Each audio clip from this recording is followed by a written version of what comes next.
मेरे प्यारे विद्यार्थियों, चलिए आज हम लोग पढ़ने वाले हैं। देखिए कक्षा 10 गणित एनसीईआरटी का चैप्टर फर्स्ट होने वाला है वास्तविक संख्या रियल नंबर। इसका हमने पहले पार्ट में हमने पाला का जितना भी प्रश्न था अध्याय प्रश्न हल कर दिए हैं। ये प्रश्न संख्या 2 होगा। चलिए आज हम लोग इसको हल करते हैं। देखिए पहला प्रश्न क्या कहता है, ये देखिए आप लोगों का ये एनसीईआरटी का है कक्षा 10 के लिए, जो कि आप लोगों को बताने वाले हैं। ठीक है, चलिए देखिए कहता है दर्शाइए कि कोई भी धनात्मक विषम पूर्णांक 6q+1 या 6q+3 या 6q+5 के रूप का होता है। देखिए हमको क्या कर रहा है, धनात्मक विषम पूर्णांक कर रहा है। ठीक है, तो चलिए हम लोग सबसे पहले मान लेते हैं कि माना कि, तो देखिए माना कि धनात्मक विषम पूर्णांक ए है। ठीक है, हमने इससे पहले विभाजन एल्गोरिथ्म पढ़े हैं, है ना, यूक्लिड विभाजन एल्गोरिथ्म थ्योरी पढ़े हैं क्या, जहाँ पे ए बराबर, देखिए यहाँ पर ए बराबर क्या होता है, ए बराबर होता है बी क्यू प्लस का आर। ठीक है, तो इसको ऐसे बोल सकते हैं, भाज्य बराबर होता है, भाज्य बराबर हो गया भाजक गुना भागफल, अब प्लस के क्या हो जाएगा, प्लस का शेषफल हो जाएगा। ठीक है, यही है यूक्लिड विभाजन एल्गोरिथ्म हम लिख लिए हैं। चलिए अब इसमें देखते हैं। तो देखिए यहाँ पे हमको इसको लेना है, तो देखिए यहाँ पर ये क्या हो जाता है, देखिए ये 6q है, तो हमने बता दिए हैं कि देखिए यहाँ पे जैसे यहाँ पर लिखेंगे b, ये लिखेंगे a, लिखेंगे k, ये हो जाएगा, इसको बोलेंगे भाजक। ठीक है, ये हो गया भाजक और ये हो गया भाज। ठीक है, ये हो गया भागफल और ये हो गया क्या, ये हो गया शेषफल।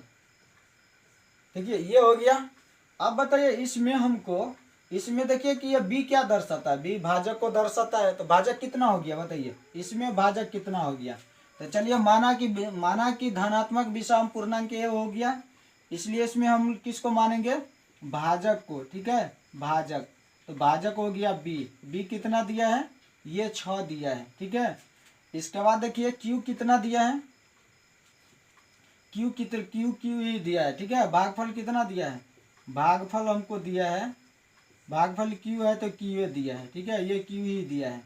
और देखिए शेषफल कितना दिया है, शेषफल, तो शेषफल हम देंगे कितना, r, शेषफल दिया है 1। ठीक है, चलिए देखिए भाजक कितना दिया हुआ है, भाजक दिया है 6। ठीक है, तो हम शेष कितना लेंगे, r लेंगे 0 1 2 3 4 5 तक लेंगे। ठीक है, क्योंकि हमने पहले बता दिए हैं कि शेष जो होता है वो भाजक से कम होता है। ठीक है, शेष जो होगा वो भाजक से क्या होगा, कम होगा। भाजक है 6, तो शेष 1 कम होगा, 6 से 1 कम होगा। ठीक है, इसलिए यहाँ पे भाजक 6 है, तो हम शेष कितना तक ले लिए हैं, यहाँ पे 1 से लेकर के 5, 0 से लेकर के 5 तक ले लिए हैं। ठीक है, चलिए अब इसको हम लिख सकते हैं क्या, देखिए 6q प्लस का शेष पहले कितना लिए हैं, देखिए पहले शेष कितना है, r है। ठीक है, तो इसको जोड़ेंगे तो ये कितना हो जाएगा, 6q हो जाएगा।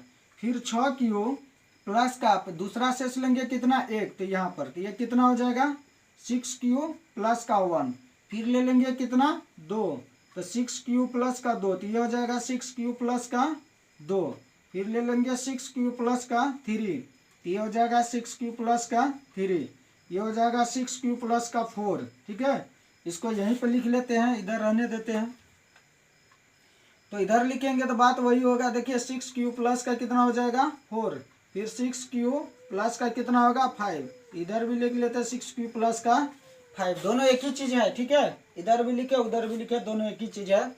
अब हमको देखिए इसमें किसको छांटना है, धनात्मक विषम पूर्णांक। ठीक है, तो आप लोग सम और विषम तो जानते ही होंगे। सम वो होता है, मतलब जो 1 से, जो 2 से कटने वाला होता है वो विषम सम हो गया, जो 2 से नहीं कटता वो विषम हो गया। तो चलिए हम लोग देखते हैं कि सम कौन कौन हो गया, हमको क्या कहता है, विषम पूर्णांक कहता है। तो हम लोग लिख लेते हैं यहाँ पे विषम, धनात्मक विषम पूर्णांक। ठीक है, धनात्मक विषम पूर्णांक।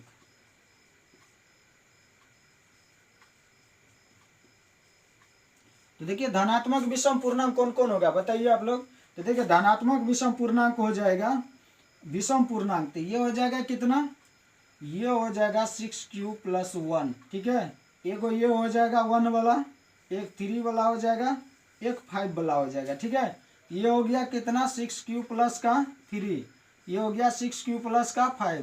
तो देखिए हमको धनात्मक विषम पूर्णांक बोल रहे हैं। ठीक है, इसलिए हमने विषम को छांट लिया। यदि सम बोलता तो सम को भी छांट लेते हैं। तो देखिए सम वाला कौन कौन हो गया, ये दोनों, ये हो गया 6q प्लस 4, 6q प्लस 2 और 6q प्लस 4, ये सब हो गया सम पूर्णांक वाला। क्योंकि हमको धनात्मक विषम पूर्णांक बोल रहा है, इसलिए हमको धनात्मक विषम पूर्णांक हमने इसमें निकाले हैं। ठीक है, यहाँ पर लिखेंगे अतः कोई भी धनात्मक पूर्णांक, अतः कोई भी धनात्मक विषम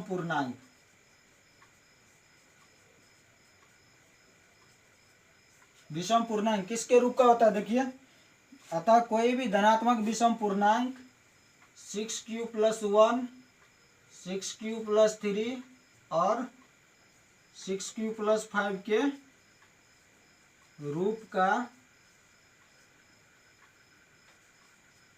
का होता है, इसके रूप का होता है। ठीक है, यही हमको दर्शाना था और हमने इसको दर्शा दिए। ठीक है, यदि सम के जगह, देखो विषम के जगह पे यदि सम रहता तब भी इतना ही प्रोसेस करना पड़ता। ठीक है, इसलिए इसमें हमको दोनों आ गया, लेकिन हमको क्या कर रहे हैं, धनात्मक विषम पूर्णांक, इसलिए इसमें हम किसको छांट के लिखे हैं, धनात्मक विषम पूर्णांक को ही छांट करके लिखे हैं। चलिए इसको आप लोग उतार लीजिए, फिर मिलते हैं नेक्स्ट वीडियो में, तब तक